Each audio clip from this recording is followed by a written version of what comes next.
livestock business now, and the Kenya Union of Savings and Credit Cooperatives, KUSSCO, has been ordered to pay 162.03 million shillings to a Sacco tied to Kenya Pipeline Company employees as an investment refund, piling fresh pressure on the troubled umbrella body.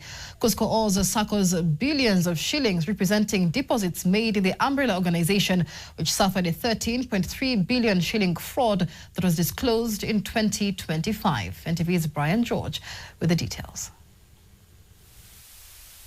In a ruling delivered on 30th April 2026, KUSSCO was ordered to compensate KenPipe Deposit-Taking Cooperative Savings and Credit Society Limited the 162.03 million shillings. KUSSCO had already appealed the order against a Sacco that was started in 1981 by employees of Kenya Pipeline Company. The tribunal found that KUSSCO had expressly admitted the claim in its original defense, including acknowledging the outstanding amount and attributing its inability to settle the debt to liquidity challenges. The tribunal entered a judgment in favor of KenPipe Sacco for 162.03 million shillings, together with interest from the date of filing the suit and costs of the case.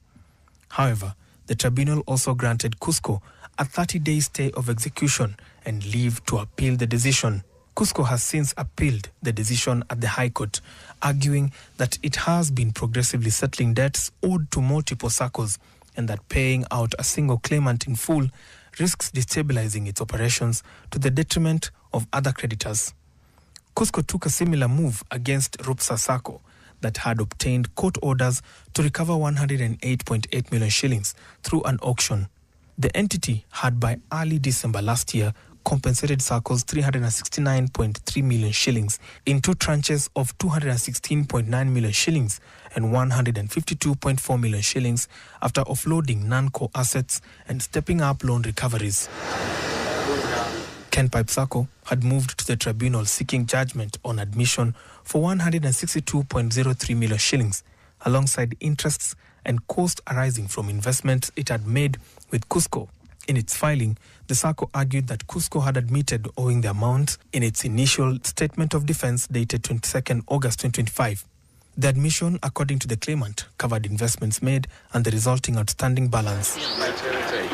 So KUSSCO lost this case based on the timelines that they filed a defense on the matter. The tribunal had given KUSSCO 14 days to file a defense, and yet KUSSCO took 30 days. And so the ruling was that it was done outside of the allocated timelines. Brian George, NTV, Nairobi.